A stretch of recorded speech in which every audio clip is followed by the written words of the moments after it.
d'une ignominie et d'une lâcheté sans borne, il y a 2 nuits.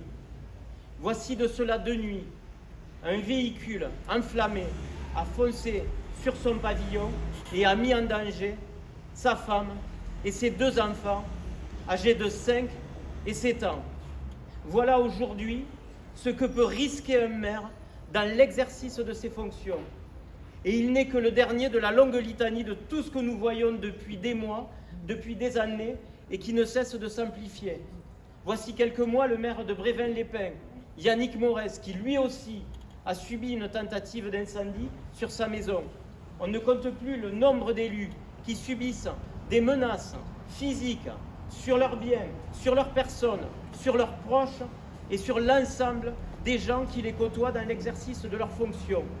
N'oublions jamais, mesdames et messieurs, que le maire d'une commune, quelle qu'elle soit, est le pilier fondamental de la République. C'est le seul de tous les élus qui est à la fois au service de ses concitoyens et qui est le représentant de l'État sur son territoire. Il n'y en a pas d'autre. Il n'y a que le maire. Si aujourd'hui la démocratie et la République vivent en France, elles le doivent d'abord et avant tout aux maires. Maires qui sont tous dans l'exercice de leurs fonctions absolument désintéressés, qui n'ont qu'un but, servir leurs concitoyens, servir leur territoire, et ils le font tous au sacrifice de leur vie personnelle, au sacrifice de leurs proches, au sacrifice de leur vie même, et parfois en y laissant la santé.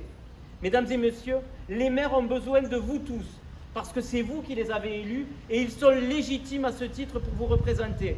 Aujourd'hui, lorsqu'on attaque les maires, on attaque la démocratie, on attaque la République. La France a besoin de cohésion, la France a besoin de faire face, la France a besoin et la nation a besoin du soutien indéfectible auprès de ses maires.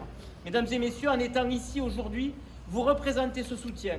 Oui, la France tiendra, les maires seront à vos côtés comme ils l'ont toujours été pour s'exercer du mieux possible et faire en sorte que leur tâche, ils l'éprouvent tous les jours dans une difficulté qui est sans cesse plus grande, et malgré cela, qu'ils le fassent encore une fois pour le service public, pour l'engagement auprès de leurs concitoyens, pour l'engagement auprès de leur territoire. Je pense qu'il faut que vous en soyez tous conscients et qu'il faut leur rendre hommage parce qu'encore une fois, leur tâche est excessivement difficile et elle ne l'a jamais été. Et on ne peut pas aller aussi loin que ce qu'on connaît aujourd'hui en termes d'horreur et d'abjection. Il faut que ça cesse. Les maires continueront encore une fois à faire leur tâche. Ils la feront du mieux possible, avec dévouement, avec esprit de sacrifice pour leurs concitoyens, mais ils doivent être soutenus, et ils doivent être soutenus au jour le jour. Car effectivement, c'est difficile et par moments leur tâche peut sembler insurmontable.